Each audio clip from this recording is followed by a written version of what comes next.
তো sir, yes. এটা আপনার হচ্ছে প্রথম ফিকশনাল বুক। আমি যতদূর জানি আপনি এই নিয়ে 6টি বই লিখেছেন, এবং এটা আপনার ফিকশনাল বা কাল্পনিক স্টেজের মধ্যে, কাল্পনিক স্তরে এটা আপনার প্রথম বই। তো আপনার লেখে কেমন লাগছে এটা? আপনি হঠাৎ করে এত বড় চেঞ্জ?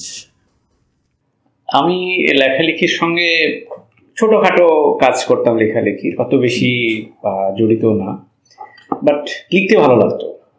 তো নন ফিকশন অনেকগুলো লিখলাম। আমি পার্সোনাল ফাইন্যান্স সম্পর্কে প্রথম লিখি, তো দেখলাম সারা বেশ ভালো পাচ্ছি। পরবর্তীকালে দেখলাম যে আমার স্যাড স্টোরিগুলো ভালো লাগে। তো স্পেশালি আমার এই বইয়ে আমাকে সবচেয়ে বড় ইন্সপিরেশনটা দিয়েছে ওই যে মানি লেন্ডার, যারা গ্রামের যেটাকে বলা হয় মহাজন। মহাজন। হ্যাঁ, মহাজন। এই মহাজনেরা সাধারণ লোককে প্রচুর মানে এক্সপ্লয়েট করে। তো এরকম কিছু ঘটনা আমি পড়েছিলাম এবং সরাসরি দেখেছি। তো চিন্তা করলাম যে এই প্রবলেমটা তো সলভ করার আমার নেই, সরাসরি মানে অথরিটি নেই। তো আমি মনের দিক থেকে প্রতিবাদ করতে চাই। তো কিছু লোককে মোটিভেশন দিতাম, তারপর ভাবলাম যে এটা সাস্টেনেবল কীভাবে করা যায়। সো দ্যাট আমি যদি আমার ইয়েতেও আমি অনেকবার লিখেছি, ফেসবুকেও লিখেছি, কিছু সাধারণ মানুষকে মোটিভেশন দিয়েছি, কিন্তু পরবর্তীতে কেমন কেমন করে আমার ফলোয়ারদের সঙ্গে কথা বলে মনে হলো এটা লিখে ফেলি। সো এখন এই মানি লেন্ডারকে এখানে ক্যারেক্টার দিতে গিয়ে আমাকে কল্পনা করতে হলো যে এটার আরও কিছু পার্সপেক্টিভ ঘটনা, যেটা বাংলাদেশে সাধারণ একটা গ্রামের নিরীহ একটা ছেলে বিভিন্ন পদে পদে কত রকমের প্রবলেমে পড়ে, সেটার চিন্তাটা আসলো হঠাৎ করে। তারপরে এই তো লিখতে লিখতে হয়ে গেল। লিখতে হয়ে গেল। তো এই নিয়ে আপনার লেখালেখি আমি যতদূর জানি আপনার শখ মেটানোর জন্য। তো আপনি এখন প্রথম কাল্পনিক ধারা নিয়ে আপনি কোথায় যেতে যাচ্ছেন? আপনি যতদূর জানি এতদিনে সায়েন্স নিয়ে লিখে এসেছেন। আপনার ফার্স্ট বই ছিল আর্টিফিশিয়াল ইন্টেলিজেন্স, তাই না? তো তো আপনি এখন এই সিরিজটাকে কোথায় নিয়ে যেতে যাচ্ছেন? আপনি কি এখন আরও কাল্পনিক বই বানাবেন নাকি? Thank you, good question. আমি কাল্পনিক বইগুলো পড়তাম আগে, বাট আমাকে অতটা টাচ করতো না। তো এটা লিখতে গিয়ে দেখলাম যে আমাকে আরও অনেক পড়াশোনা করতে হয়েছে।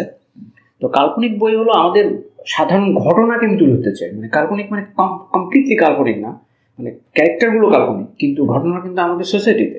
আমার এই বইয়ে এই ইনসেটিবল পার্সেট অফ ওয়েলথ, সাধারণ লোকদের জন্য শব্দটা অনেক কঠিন, সঠিক প্রনাউন্সিয়েশনটা আমরা আমেরিকান হিসাবে ইনসেসিবল পার্সুট অফ ওয়েলথ বলি, কিন্তু আমরা ব্রিটিশ ইনসেটিবলই বলি, কোনো সমস্যা নেই।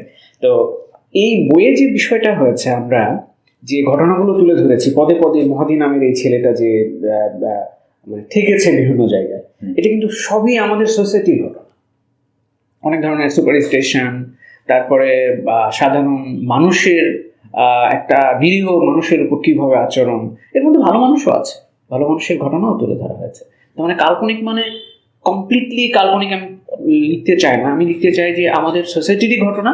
আমার লেখাটা যেহেতু ফুল প্রফেশন না, আমি যখন সময় পাই, ছুটি পাই, তখন আমি লেখার কাজে হাত দিই, ভালো লাগে। মানে অথবা আরেকটা কথা আমি বলি এখানে, কথাটা নেগেটিভ, তারপর আমি বলতে চাই, সেটা হলো যে কোনো একটা বিষয় নিয়ে যখন সোসাইটির প্রতি আমার ক্ষোভ তৈরি হয়, আমি গালি দেওয়াটা আমার পছন্দ না, বা একটা আমি ওটা নিয়ে একটা ক্যারেক্টার বানিয়ে I feel good. That is the main thing to writing কাল্পনিক। আর তোমার পরের কোশ্চেন যেটা ছিল যে আরো কিছু করতে চাই কিনা, জি। আমি এটা আমার পরীক্ষামূলক ফিকশনাল স্টোরি। এটা অ্যাজ এ টেস্ট এটা আমাদের ভাষায়, ইঞ্জিনিয়ারিং ভাষায় এটাকে আমরা পাইলটিং বলতে পারি।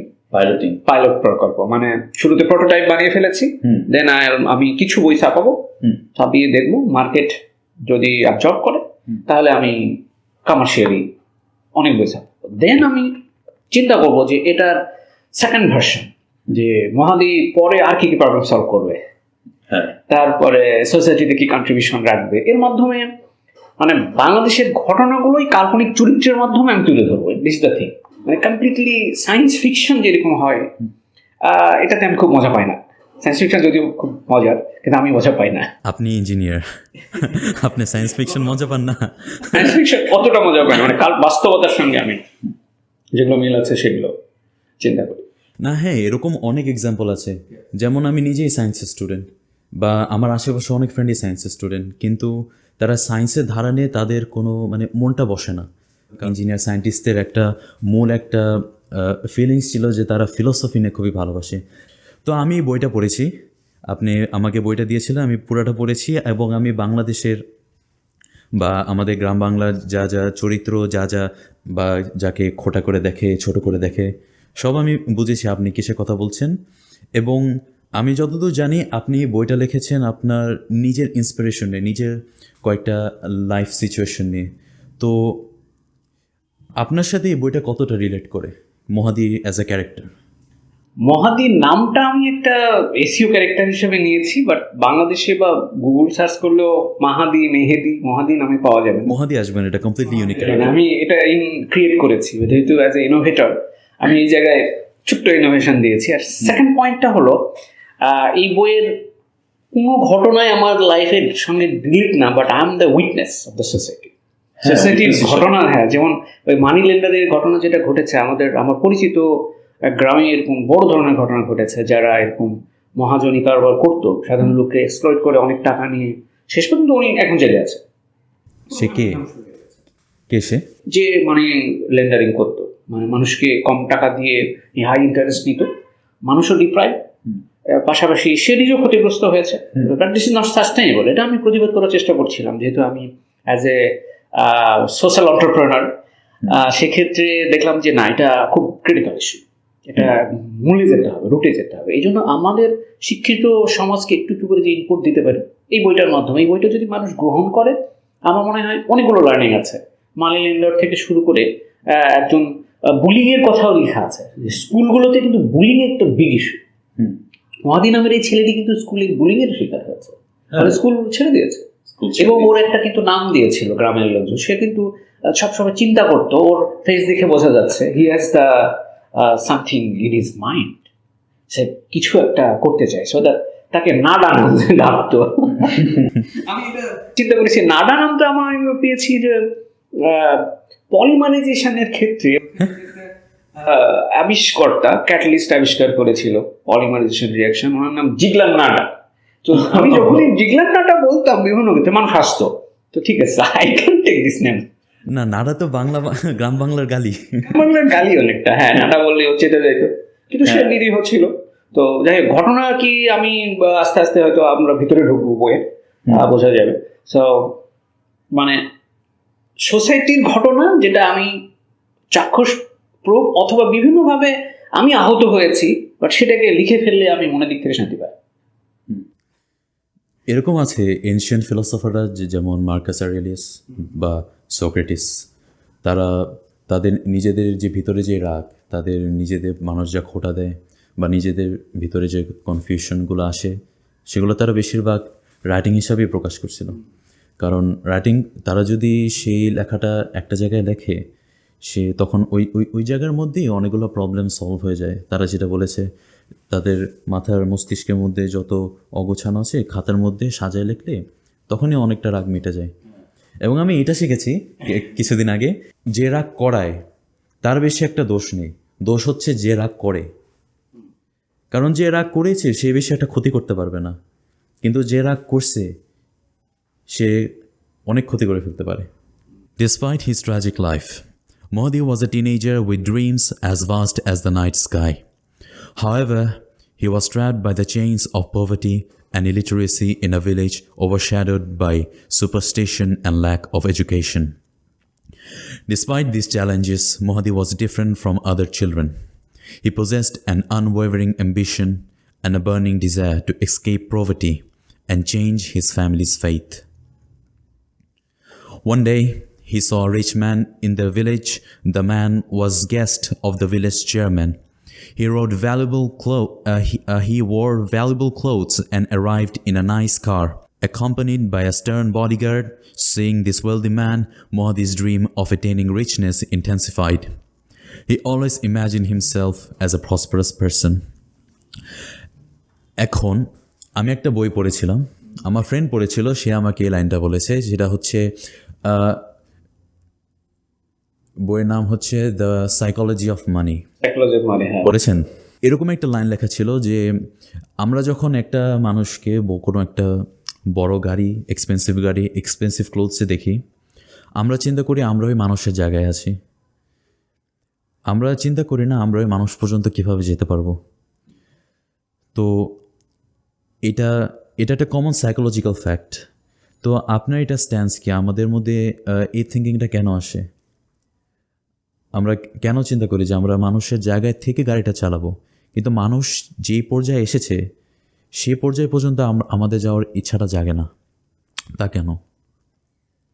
এটা আমি আরেকটু গভীরে যদি যাই, এই বিষয়টা হলো, আমি কিন্তু এই বইয়ে আরেকটা বিষয় তুলে ধরেছি, সেটা হলো পার্সোনাল ফাইন্যান্সের কিছু ইস্যু আমি এখানে তুলে ধরেছি। মহাদি যে ডে বাই ডে সাকসেস লাভ করলো, মানে ও কিন্তু ন্যাচারালি মানে ওয়েলথি হওয়ার ড্রিমার ছিল, আমি শুরুতে এইভাবেই তুলে ধরেছি। He was the dreamer, so that success যে কোনো দেখলেই তার এই পারিপার্শ্বিকতা বা যেটাকে আমরা বলছি প্রতিবেশ, যেটা বাংলায়, বাট এখানে সারাউন্ডিংস দেখেই সে তার চিন্তাটা আসতো যে আমি যদি এরকম হতে পারতাম কীভাবে হবে। অ্যাকচুয়ালি সঠিক বিষয়টা হলো হোয়াই বা হাউ, সেটা চিন্তা করা উচিত। যারা ফাইন্যান্সিয়াল পার্সোনাল ফাইন্যান্সে যারা লিডার, তারা এভাবে চিন্তা করবে যে হোয়াই অর হাউ, যে কিভাবে, কেন এবং কিভাবে আমি সম্পদটা অর্জন করবো। কিন্তু সে ছিল ইলিটারেট, কমপ্লিটলি ইলিটারেট, এবং একটা ডার্ক সোসাইটিতে তার জন্ম। চারপাশে দু একটা একটু সাকসেস দেখলে সে তার মতো চিন্তা করে ফেলে যে আমি এরকম এক সময় অনেক রিচ হব, অনেক দামি পোশাক আশাক থাকবে। সো দ্যাট এটা আমার মনে হয় সারাউন্ডিংসটা একটা ইস্যু, এবং সারাউন্ডিংসকে আমরা কিভাবে দেখছি। অনেকে হয়তো ওটা দেখে টিটকারি করবে যে কি লোক আসছে, মানে গ্রামের মধ্যে আবার দামি গাড়ি নিয়ে এসছে, টিটকারি নর্মালি করে, যেটা আমরা সবসময় ফেস করি। কিন্তু হি ওয়াজ ডিফারেন্ট, আমি শুরুতেই বলেছি he was different. So he was thinking যে ওইভাবে কিভাবে হবে।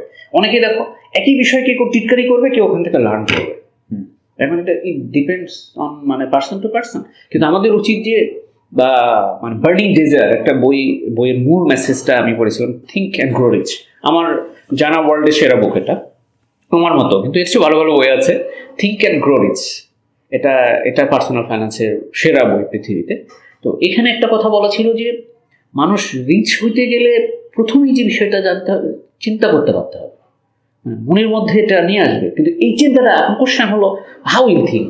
সে তো আজগুবি এটা সেটা চিন্তা করছে, রাস্তা দিয়ে যাচ্ছে, বিজ্ঞাপনগুলো মাথার মধ্যে ঢুকে যাচ্ছে সাবকনসিয়াস মাইন্ডে। তো মহাদির সাবকনসিয়াস মাইন্ডে কিন্তু ঢুকে গেছে সে একটা দামি কয়েন পাবে, ওই কয়েন বিক্রি করে সে লক্ষ লক্ষ টাকা পাবে, ধনী হয়ে যাবে। তো এইটাই সে সবসময় ভাবে। তো যখনই রিচ কোনো কিছু দেখে সারাউন্ডিংস ওইটাই ভাবে। কিন্তু অন্য মানুষ কি ভাবে, ওই একটা রিচ মানুষ দেখলে টিটকারি করে অথবা তাকে বিপদে ফেলার চেষ্টা করে। ঠিক আছে, এটা মানুষ যার জায়গা থেকে যেভাবে চিন্তা করে। আমরা সোসাইটি থেকে আমরা যেরকম হতে চাইবো সেরকমই শিখবো। সেটাও কথা।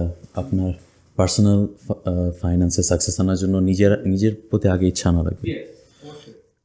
তো ওই টপিক নিয়ে বলতে গেলে আমাদের সাথে মাঝে মাঝে যেটা হচ্ছে আমরা যারা নর্মালি টিনেজার গ্রো করছি, এখনও তেমন জব নেই, আমাদের ভিতর দিয়ে ড্রিম স্টকবক করছে। তো সেখানে হচ্ছে কি আমরা মাঝে মাঝে চিন্তা করি আমাদের এনভায়রনমেন্টের কারণে আমাদের যেমন এখানে মহাদি ইলিটারেট ছিল, বা আমরা বাঙালি, এগুলো মাঝে মাঝে চিন্তা করে আমরা আমাদের মধ্যে চিন্তাধারার একটা বাধা নিয়ে আসি, যেখানে আমাদের একটা মানসিকভাবে একটা সীমাবদ্ধতা পড়ে যায়। তো সেখান থেকে বের হবো কীভাবে? যেমন মাঝে মাঝে এরকম চিন্তা আসে যে আরে আমি তো বাঙালি, আমার চেহারা এমন দেখতে, আমার আমার নলেজ এতটুকুভাবে বাধা, আমি কি ওই পর্যন্ত বোঝাতে পারবো নাকি পারবো না, এগুলো মাঝে মাঝে চিন্তা করে। তো এখান থেকে বের হয়ে আসে কীভাবে? আপনার মতামত কি? অ্যাকচুয়ালি আমাদের যারা ছোট থেকে বড় হতে চায়, প্রথমেই চিন্তা করা উচিত ভিশনটা, যেটা যে আমি কোথায় যেতে চাই। এটা লং টার্ম একটা প্ল্যান। লং টার্মের আমি ডেফিনেশনটা দিই 5 ইয়ার্স, যে 5 ইয়ার্সে একজন মানুষ কোথায় যাবে। তো ওইটাতে যাওয়ার জন্য কি লাগবে শুরুতে শর্ট টার্ম গোলগুলো সেট করতে হবে। তাহলেই মোটামুটি 100% রিচ করতে না পারলেও কাছাকাছি রিচ করা পসিবল। তো প্রথম বিষয়টা হচ্ছে টার্গেট সেট না করলে মনের মধ্যে আশা আকাঙ্ক্ষা কিছুই আসবে না, ওই গেমস টেনিসই মনে পড়বে। অথবা মুভি দেখা, আড্ডাবাজি, এগুলো মনে করবে। সো দ্যাট আরেকটা বিষয় হচ্ছে যে অ্যালাইন থাকা, কমপ্লিটলি অ্যালাইন, মানে আমার চিন্তা চেতনা, মানে আমি অন্য বই অবশ্যই লিখেছি, লিডারশিপ একটা বই, অন্য একটা বিষয় নিয়ে কাজ করছি, সেখানে যেটা আছে যে বডি, মাইন্ড অ্যান্ড সোল। আমার সোলে যদি বিষয়টা থাকে তাহলে মাইন্ডে আসবে, আর মাইন্ডে আসলে আমার বডি ল্যাঙ্গুয়েজটা অনুরূপ হবে। This the thing. So that ওই যে ঘুরে ঘুরে ওখানেই যাচ্ছি, ইচ্ছা। Burning desire. So burning desire, এখন মহাদি তো ও বুঝে না এগুলো, ও যার রিস্ক হতে চায় এনিওয়ে, কিন্তু সে ইলিগালি কোনো কিছু করেনি, তার উপরই এসে পড়ছে, তাই না? ও কিন্তু কখনো চিন্তা করেনি যে মানুষের টাকা মেরে বাস। টিনেজার একটা ছেলে কিন্তু শর্টকাটলি রিচ হতে গিয়ে বিপদে পড়ে। কিরকম বিপদ? আমি অবশ্য বহু জায়গায় বলেছি যে if you have the knowledge and if you have the technique, that's the good way, good alignment. But if you have no knowledge but you have the technique, you will go in shortcut. That is dangerous. যেটা মানুষ মদের ব্যবসা করে অথবা ছিনতাইকারী হয়ে দ্রুত টাকা উপার্জন করার চিন্তা করতে পারে। মহাদি কিন্তু এটা চিন্তা করেনি। সে চিন্তা করেছে, তার একটা বিগ মাথার মধ্যে ঢুকেছে, সে ড্রিম দেখে রাতে। যেহেতু এটার সাইকোলজিক্যাল বিষয়টা হলো, সে যেহেতু সবসময় আনমাইন্ডফুল থাকে এবং dreaming for the money, so that সে ড্রিমের মধ্যে এটা দেখে। যে বিষয়টা হলো আমাদের 95% মাথা অকুপাই থাকে সাবকনসিয়াস মাইন্ডে। তো এখন ঘটনা হলো, একজন মানুষ যদি সাকসেস হতে চায়, কি হতে চায়, সেই বিষয়টা চিন্তা করে সেটা তার সাবকনসিয়াস মাইন্ডে ঢুকে দিতে হবে। তাহলে আর চিন্তা করার দরকার নাই, এই অবচেতন মনই তাকে চালিয়ে নেবে। সেজন্য মহাদির এখানে কিন্তু একটা ঘটনা আছে পরবর্তীকালে, সেটা হচ্ছে যে সে ওই একজন কৃষক, গ্রামের সচ্ছল কৃষক, তাকে নিয়েছে কাজ করার জন্য, ধান গাছের আগাছা তোলার জন্য। সে প্লেন যাওয়া দেখে ওটা নিয়ে চিন্তা করা শুরু করছে যে আমি যদি কবে উঠতে পারবো। করতে করতে সে ধান তুলে আগাছা রেখে দিয়েছে, উল্টা ঘটনা ঘটেছে। ওর জন্য সে একদিন খাবার পায়নি। তো একটা উল্টো ঘটনা ঘটেছে। সো অ্যাকচুয়ালি এটাকে নেগেটিভলি দেখছি না, because of he was good for something. কিন্তু এর ভুলটা সুপারস্টিশন, যেহেতু সে অশিক্ষিত একটা ছেলে, পড়াশোনা নাই, সে মনে করছে কয়েন দিয়ে রিচ হবে। কিন্তু শেষে গিয়ে কিন্তু সে শিখছে, থেকে থেকে পদে পদে শিখে শিখে। আমি এখানে একটা বিষয় তুলে ধরি, সেটা হলো যে কোল থেকে ট্রান্সফরমেশন হয়ে কিন্তু ডায়মন্ড হয়। হ্যাঁ, কিন্তু মহাদি এই মুহূর্তে কোল আছে, এই জন্য ওর কিন্তু চাপ দরকার আছে। আমি যদি মনে করি যে আমি চাপ নিব না, এমনি এমনি সাকসেস হবো, এটা সম্ভব না, এটা সাস্টেইনেবল না। সো ওর উপর কিন্তু পদে পদে ও বাসা থেকে বের হয়ে, ও 5 বছর আমি ট্রেনিয়রটা দিয়েছি সাকসেসের। ও যখন বাসা থেকে লিভ করে পর্যন্ত এবং শেষের মোটামুটি সাকসেস হওয়া পর্যন্ত, মানে এই বইয়ের যে ভার্সন, আমি 5 বছর মোটামুটি টেকনিক্যালি বিষয়টা টেনে নিয়ে গেছি। তো বাস্তব ক্ষেত্রে কিন্তু আরো বেশি লাগবে, যেহেতু আমি লেখার একটা বিষয়টা মানে শেষের লাইনে আসলে যদি রিডার যারা পড়বে বুঝতে পারবে যে এটা অ্যানাদার একটা পার্শ্ব চরিত্রের যে কোন পজিশনে গিয়েছে, এটার মাধ্যমে আমি মহাদির সাকসেসের যে টাইমটা, এটাও কিন্তু তুলে ধরেছি। মানে মনোযোগ দিয়ে পড়তে হবে এটা বের করতে হলে। তো আপনার ওই মহাদি যে ডে ড্রিমটা, তো আমরা এটা শিখেছি যে আমাদের স্বপ্ন আমাদের বালিশের তলায় রেখে দিয়ে চলে যেতে হবে। যদি স্বপ্নকে সত্যিকারে আনতে হলে বালিশের তলায় রেখে দিতে হবে। ঘুম থেকে ওঠার পর স্বপ্ন বালিশের নিচে। তো এই থ্রু আউট দ্য স্টোরি, পুরো গল্পের মধ্যে হয়েছে কি, আপনার মহাদি অনেকবার অনেক খারাপ সিদ্ধান্ত, মানে সিচুয়েশন না, মানে সিদ্ধান্ত নিয়েছে, অনেক খারাপ সিদ্ধান্ত, যেটা ওকে লিড করছে আপনার স্টোরির মধ্যে রিহ্যাবিলিটেশন সেন্টারে ওকে পাঠানো হয়েছে, কারণ ওর ব্যাড ডিসিশনের জন্য, এবং ও ফাস্ট থিঙ্ক করতে পারেনি। তো আরেকটা হয়েছে, আর বাকি যেখানে আপনি এখানে একদম প্রেসাইসলি তুলে ধরেছেন তার most of the bad decision, সেটা হচ্ছে হতাশা এবং আশা দ্বারা চলিত।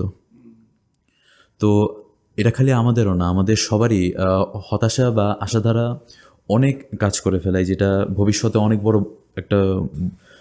একটা ভুল হিসাবে আকার নেয়। তো আমরা এটা আমাদেরকে নিজেদের কিভাবে কন্ট্রোল করব, যদি আমরা একটু আমাদের আশা বা হতাশার দিকে কম লক্ষ্য করতে পারি, এবং একটা র্যাশনাল ডিসিশন কিভাবে নিতে পারবো। অ্যাকচুয়ালি মহাদি তো রিলেটেড, ও ওইভাবেই না চললে তো ঘটনা তৈরি হবে না। কিন্তু যেহেতু এটা একটা ফিকশনাল ওইভাবে গিয়েছে। এটা মজা বাস্তব লাগে। ক্ষেত্রে আমরা যদি রিলেট করতে যাই সেক্ষেত্রে সেটা হলো যে আমাদের ইকিউটা হাই হতে হবে। ইকিউ ইকিউ হচ্ছে নট আইকিউ। আইকিউ এর চেয়ে বেটার কিছু। আইকিউ আমরা জানি, তাই না? আইকিউ যার ভালো বলে নিতে হবে, রেজাল্ট ভালো, বুদ্ধিমান, পরীক্ষায় ভালো করছে, দ্যাট ইজ আইকিউ হয়। আর ইকিউ হলো good human being, that is আবেগে বশে তাড়িত হয়ে না চলা, মানে ইমোশনাল ইন্টেলিজেন্স।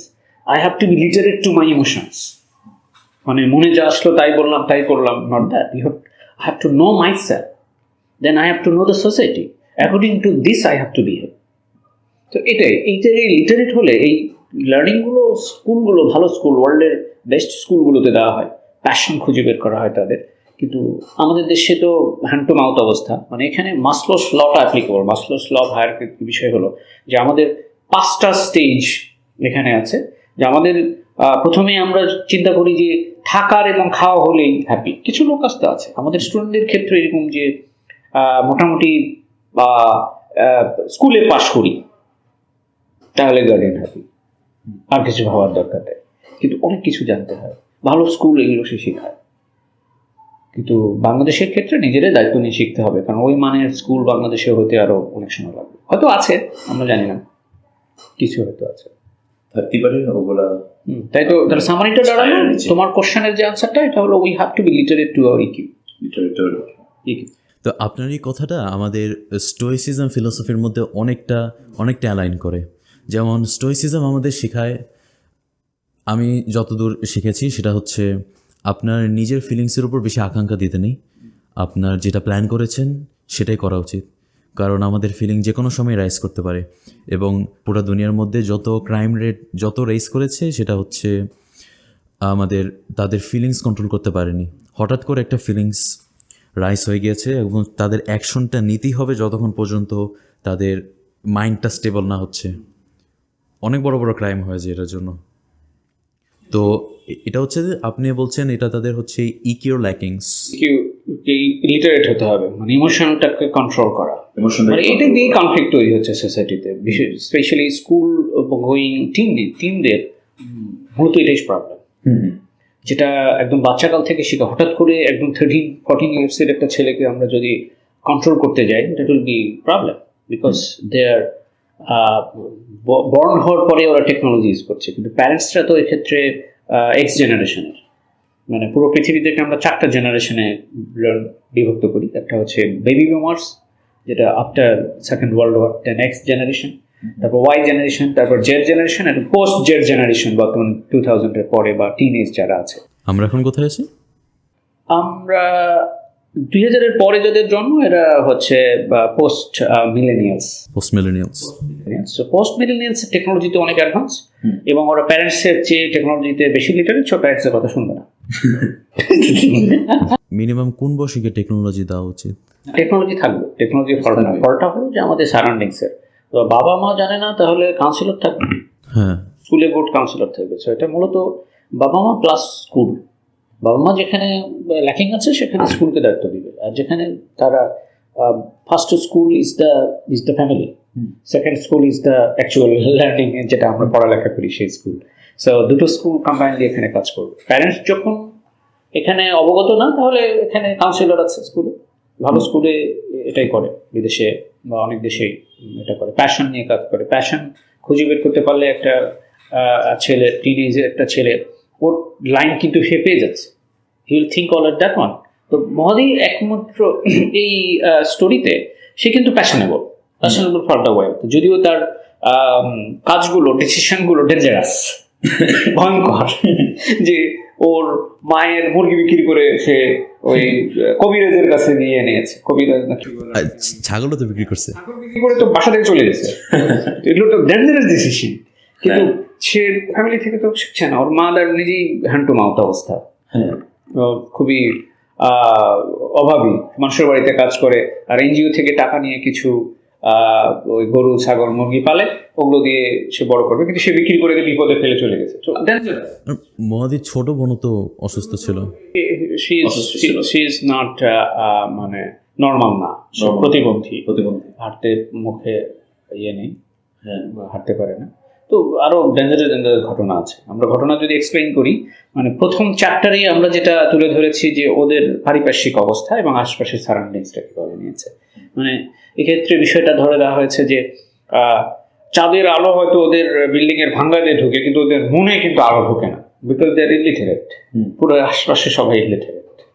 আমি এখন এটা পড়ছি, আপনার যে লেখার স্টাইলটা এখানে খুবই সুন্দর। থ্রু আউট দ্য বই খুবই সুন্দর লেখার স্টাইলটা, জানেন না? ফিকশন, মানে ফিকশন যে বিষয়টা হলো, আমি জাম্প করে রেজাল্টে চলে যেতাম। হ্যাঁ, কিন্তু আমার কিছু ফলোয়ার, ওদেরকে আমি প্রতিটা চ্যাপ্টার লিখতাম আর শেয়ার করতাম। তো ওরা বলতো যে এই জায়গায় একটু ভিতরে যেতে হবে, ভিতরে যেতে হবে। একটু ভিতরে। তো এইভাবে যেতে যেতে দেখা গেল যে চ্যাপ্টার হয়ে গেছে। হ্যাঁ, আমি এরকম আমার অনেক মনে হয়েছে। যেমন মহাদি রিহ্যাবিলিটেশন সেন্টারে ছিল, এবং মহাদির সাথে যেমন আরেকটা চ্যাপ্টার আছে যেটা হচ্ছে অ্যান আনএক্সপেক্টেড ফ্রেন্ড, চ্যাপ্টার 4। এই দুইটা আমি মনে করি একটা আলাদা বই হতে পারতো, যেটা আপনি ফুলি এক্সপ্যান্ড করেননি। এমনকি আপনি এই বইটাকে ভালো মতো লিখে একটু ফাস্ট পেসে নিয়েছেন, যেখানে আপনার যেমন আমরা যেটা চেয়েছিলাম, যেমন আমরা চেয়েছিলাম মহাদি রিহ্যাবিলিটেশন সেন্টারে কী হলো, কে কে তাকে মারলো, পুলিশের ব্যবহার কেমন ছিল, সে কী কী শিখলো, বা আশেপাশের মানুষের সাথে কার কার সাথে বন্ধুত্ব হলো, বা ভবিষ্যতে কার সাথে দেখা হবে যেটা তার লাইফে বড় একটা ইম্প্যাক্ট ফেলতে পারে। তো আপনার কি ইচ্ছা আছে এই জায়গাটা অন্য একটা সিরিজে এক্সপ্যান্ড করার? ফ্ল্যাশব্যাক? হ্যাঁ, এটা গুড ফিডব্যাকটা ভালো। এটা আমি মূলত ফোকাস করেছি যে সে ওয়েলথটা পেল কি করে, ওই জায়গাটাকে আমি প্যাশনটাকে ফোকাস করেছি। তারপর চড়ার পথে যেটা রিহ্যাবিলিটেশন সেন্টারটা আমি ইম্পোর্ট করেছি, because of Mahadi was under 18। হ্যাঁ, সো পুলিশ যেহেতু ধরেছে, ওকে রিমান্ডে নেওয়ার কথা ছিল, যেহেতু মাদক পেয়েছে ওর সঙ্গে। কিন্তু ওই যে ট্রেনের ঘটনাটা বলি তাহলে একটু ভালো লাগবে। ট্রেনের মধ্যে যেহেতু ও হচ্ছে তার লোকাল সিটি থেকে ট্রেনে করে গিয়েছে হলো ক্যাপিটালে গিয়ে ওখান থেকে তার ডেস্টিনেশনে যাবে ট্রেনের জন্য 2 ঘন্টা 15 মিনিট একটা ডিউরেশন বা ছিল, টাইম ছিল। সে ওই চায়ের দোকানে বসেছিল, পাশে একটা বস্তি ছিল। আমার এই বস্তির বর্ণনাও কিন্তু দিয়েছে, জীবনের প্রথম সে শহরে বস্তি দেখেছে। হ্যাঁ, এই বর্ণনাও কিন্তু আমি এখানে দিয়েছি। সেক্ষেত্রে যেটা হলো, সে যখন ট্রেনে উঠেছে, সেটা দুর্বৃত্তরা, আমাদের সোসাইটিতে যেটা সবসময় ঘটে যে যারা মাদক নিয়ে চোরাকারবারি করে, ওরা সাধারণ মানুষের উপর দিয়ে পালিয়ে যায়। তো ও একটা পটলা পেয়ে কিন্তু ও কিন্তু সরল মানুষ, সে খুশি হয়ে গেছে, মনে করছে ওকে ভালোবেসে দিচ্ছে, কিন্তু আসলে ওর মধ্যে ছিল ডেঞ্জারাস কিছু। পুলিশ সার্চ করে ছিনতাইকারীদের পানি বা মাদক কারবারিদের পানি ওকে পেয়েছে। ও কিন্তু জানতো না যে ও কই যাচ্ছে, থানায় নিয়ে গিয়েছে। থানার এই ঘটনাটা কিন্তু আমাকে নাড়া দিয়েছে চমকভাবে, যে মহাদির সারা রাতটা কেটেছে কিভাবে। তার ওই রাতের মধ্যে কিন্তু সে একটা ড্রিম দেখেছিল। ড্রিমটা হলো যে ওর মা, লাকিলি আমি এমনভাবে এখানে ইনকর্পোরেট করেছি, মহাদি ওই যে থানার মধ্যে সারা রাত ঘুমোতে পারছিল না, তারপরে ছিল ক্ষুধা, তো প্রচন্ড ক্ষুধাই ছিল। শেষ রাতে ঘুমে ধরে, ওই ঘুমের মধ্যে ড্রিম দেখে যে ওর মাটাকে ডাকছে, বাট মানে ড্রিমের মধ্যে আমরা যেটা হয় যে শক্তি পাওয়া যায় না, ও আওয়াজ দিতে পারছে না, ও রেসপন্স করতে পারছে না। এরকম করতে করতে ওর মা বললো ওকে আবেগিকভাবে ডাকে। পরে দেখা গেল যে ঘুম ভেঙে ও সোয়েটিং, ঘেমে গেছে প্রচন্ড। আসলে ওই ডেটে ওর মা মারা যায়, যেটা আমি এই স্টোরির লাস্টে গিয়ে তুলে ধরেছি। ও বাড়িতে গিয়ে খবর পেয়েছে। তারপরও কিন্তু সে হি ওয়াজ ডিটারমাইন্ড। মানে এই স্টোরিতে একটা বিগ লার্নিং আছে যে সে কিন্তু পিছিয়ে হাঁটেনি। ওর ফ্যামিলি সব কিছু, যদি এটা একটু ক্রুয়েল মাইন্ডেড হয়ে গেছে না, এটা আমি বলবো, সে এত কিছু কীভাবে নেওয়ার পরেও, যেমন আমাদের সাথে কিছু হলে একজন খারাপ ব্যবহার করলো, আমাদের সারাটা দিনের জন্য ইচ্ছে উঠে গেছে, আজকে অফিস আছে বা কিছু আছে, বাসায় পড়তে হবে বা বিজনেসের জন্য কাজ করতে হবে, কিন্তু রাস্তার মধ্যে রিক্সাওয়ালার সাথে ঝগড়া হয়ে গেল, মন খারাপ হয়ে গেল। তখন ভিতর থেকে যা মোটিভেশন ছিল সব চলে গেছে। এখন ওদিকে গিয়ে মানুষ আটকে যায়। ওই ছোটো ছাত্র, তারা চায় দিনের সারাটা দিন পারফেক্ট যাবে, তারা এটা চায় আর পারফেক্টভাবে কাজ করবে। মহাদি এত কিছু হওয়ার পর, যেমন অনেক কিছু আছে, যেমন মহাদির হাতে ওই যে মাদক ওইটা ধরে দিয়েছে, এটা হলো শুরুর দিকে। ও যখন ওর বাড়ি থেকে ছাগল বিক্রি করে টাকা নিয়ে শহরে যায়, শহরে জীবনের প্রথম যাচ্ছে সে। ও একটা লোক এসেছিল, একটা লোক ওকে হেল্প করবে যে রাতে হলো বাস যাবে যে জায়গা ও জানতে চায়। ও সরল মনে বলেছে যে ওখানে গেলে আমি দামি কিছু পাবো, ওখানে যেতে চাইছি, আমি টাকা নিয়ে আসছি, সরল মনে বলেছে। ওই লোক তাকে খাতির করেছে, খাতির করে এক দোকানে নিয়ে গেছে। দোকানে নিয়ে যে খাবারে কি খাওয়াইছে, সে ঘুমিয়ে পড়েছে, ওর ব্যাগ নিয়ে পালিয়ে চলে গেছে। ওর পোটলা ছিল, একটা পোটলার মধ্যে টাকা ছিল, সো পালিয়ে চলে গেছে। যাওয়ার পর সে কিন্তু ওখানেই প্রায় মধ্যরাত পর্যন্ত ওই দোকান ঘুমিয়েছে, কিন্তু দোকানদার ভালো ছিল, তাকে বের করে দিয়েছে। যে সে যখন মধ্যরাতে, বাস স্টেশন যেহেতু ওখানে, মধ্যরাতে অফ করে বাসায় যাবে, তখন তাকে উঠিয়ে বলছে তুমি যাও, আমি দোকান বন্ধ করবো। তখন সে রাস্তায় ঘুরে এখানে শহরের মানে শেষ রাতে শহরের বর্ণনাটা সুন্দর করে আমি দিয়েছি, যে ওর কাছে ও কিভাবে মনে হয়েছে। সে গ্রামের রাত দেখেছে, রাতের পর রাত সে চিন্তা করেছে, কিন্তু একটা শহরের রাস্তায় রাতটা কিভাবে ও পাস করে সকালে গিয়ে কাজ খুঁজেছে কিভাবে। এখানে যেটা হলো, সকালবেলা যখন সে কাজ খুঁজতেছিল, যে সে কিন্তু সব হারিয়ে কিন্তু গ্রামে ফিরে যেতে পারতো। হ্যাঁ, ওর আপনি লিখেছিলেন ওর মাথায় কিন্তু চিন্তাটা এসেছিল, চিন্তা এসেছিল, কিন্তু সে পাত্তা দেয়নি যে না, আমাকে এই কয়েন পেতেই হবে। সে এত ইলিটারেট হওয়ার পরও, যার বিজনেসের কোনো এক্সপিরিয়েন্স নাই, লাইফের কোনো এক্সপিরিয়েন্স নাই, সে এত দূর পর্যন্ত কিভাবে দাঁড়িয়ে আছে? ওই যে আগে বললাম যে সে আর কিছু বোঝে না, ওইটাই করবে, স্যার সাবকনসিয়াস মাইন্ডে ঢুকে গেছে। আমার আমি সাইকোলজিক্যাল যে বিষয়টা ধরেছি, একজন মানুষের সাবকনসিয়াস মাইন্ডে যখন ঢুকে যায়, তখন ওই কাজই মানুষকে তাড়িয়ে বেড়াবে, অন্য কিছু আর থাকবে না। ইয়েস। সো পড়ার ক্ষেত্রে এরকম আমাদের অনেক সিরিয়াস রূপ দেখি আমরা, যে ওই পড়াটাই তার কাজ, পড়তে না পারলে ওর খারাপ লাগে। আমি এরকম আমার লাইফে দেখেছি, বন্ধুদের মধ্যেও দেখেছি, যখন ছুটি থাকে সে অস্থির হয়ে যায়, বা ছুটি কাটাতে গেলে প্যারেন্টসদের সঙ্গে সে বই নিয়ে যায়, এরকমও দেখেছি অনেক। বিকজ ওর সাবকনসিয়াস মাইন্ডে ঢুকে যায়।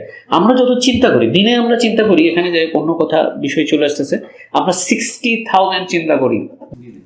60,000 কিভাবে? প্রচুর চিন্তা আছে আশপাশে যা দেখি, কিন্তু এর মধ্যে 95% হলো আমাদের প্ল্যান ছাড়াই সাবকনসিয়াস মাইন্ড। সুতরাং ওর সাবকনসিয়াস মাইন্ডে ঢুকেছে, তাকে রিচ হতে হবে। তার ঘটনাটা বলি, আরো বেটার মনে হবে। ও সকালবেলা ভোরবেলা হাঁটছিল, হাঁটতে হাঁটতে চিন্তা করলো ক্ষুধাও লেগেছে, তারপর শরীরও খারাপ, ওর ঝিমঝিমানি ভাব। তো এক চাওয়ালারে, বয়স্ক চাওয়ালারে জিজ্ঞেস করেছে যে কাজ পাওয়া যাবে কই। চাওয়ালা মনোযোগ দেয়নি, বয়স্ক মানুষ, টাকায়ও নেই, বলে জানি না। অনেক গুণের সে অ্যাটেনশন সে এখানেও তুলে ধরা হয়েছে। সে কিন্তু সহজে কিছু হটেনি। মানে অনেকেই হতে পারতো না, একবার জিজ্ঞেস করে এই বয়স্ক লোক কিছু বলছে না, তার গালিয়ে চলে যেত। সে করেনি, আবার জিজ্ঞেস করছে, দাঁড়িয়ে থাকছে অনেকক্ষণ, 5 মিনিট দাঁড়িয়ে থাকছে, আবার জিজ্ঞেস করেছে কাজ কোথায় পেতে পারি। পরে বলেছে বাম দিকে এক হাত দেখে এদিকে যা খোঁজ। ও একটা দুটো তিনটা কয়েকটা দোকান খোঁজার পরে 3 হাজার কাজ পেয়েছে। 3 বেলা খাবারের মানে খাবারের পরিবর্তে তার কাজ করে খাবে, বেতনও না, 3 মাস পর বেতন। তো এখানে 3 বছর কাজ করে টাকা জমিয়ে এই টাকা দিয়ে সে আবার ক্যাপিটাল সিটিতে গিয়েছে। গিয়ে তো এই যে ঘটনা বললাম, ওখানে রাতের ট্রেনে সে গিয়েছে, ট্রেনের বর্ণনাগুলো দেওয়া হয়েছে যে রাতের বেলা ট্রেন জার্নিতে কেমন হয়। তারপরে সে যখন ওই যে রেল স্টেশনে, ওখানে অনেক বস্তি ছিল, বস্তির বর্ণনাগুলো সে যেহেতু বসে চা খাচ্ছিল, বর্ণনাগুলো দিয়েছি আমি এখানে বইয়ে। রাইটার পড়লে বুঝতে পারবে যে বস্তিতে, বাংলাদেশের বস্তিতে কি কি থাকে। অনেক বিদেশি এসে এখানে ডকুমেন্টারি করে, বস্তি নিয়ে একটা ফিল্ম তৈরি হয়ে যায়, একটা ডকুমেন্টারি, বাট এখানে শর্টকাটলি বর্ণনা দেওয়া হয়েছে। তারপর আমি একটা ফিল্ম, একটা দেখেছিলাম, জাস্ট ট্রেনের লোকাল সিটি থেকে ক্যাপিটাল সিটি যাওয়ার ট্রেনের জার্নিটাই কিন্তু একটা মুভি হয়ে যায়, একটা চ্যাপ্টার হয়ে যায়। বাট অত ডিটেলে আমরা জানি, আমাদের মূল ফোকাস হচ্ছে মহাদ্বীপকে পৌঁছে দিতে হবে, তার ডেস্টিনেশন, তাকে রিচ বানাইতে হবে। আমি তো নামটা ওরকম চিন্তা করেছি। সো ওখানে যখন ট্রেন স্টেশনে অপেক্ষা করছিল চায়ের জন্য, যাই হোক ওখানে অনেক কিছু সে দেখেছে। চার স্টেশনে মানুষের বর্ণনাগুলো দেওয়া হয়েছে, মানুষ তাকে একদম তার কাছে কোনো ওরকম ডিসেন্ট পোশাক আশাকও ছিল না, খুব সাধারণ বেশি সে ছিল, বাট মানুষ অতটা কেয়ার করেনি। কিন্তু বিপদগ্রস্ত হলো সে যখন কিছু মাদক কারবারি, ওদের কাছে মাদক দ্রব্য ছিল, পুলিশ তাড়া করেছে, ওর কাছে ব্যাগ দিয়ে চলে গেছে, এটা একটা বিপদ ঘটলো। যেহেতু তুমি বারবার রিহ্যাবিলিটেশন সেন্টার কথা বলছো, এখানে ইনকর্পোরেট করা হয়েছে থানাতে।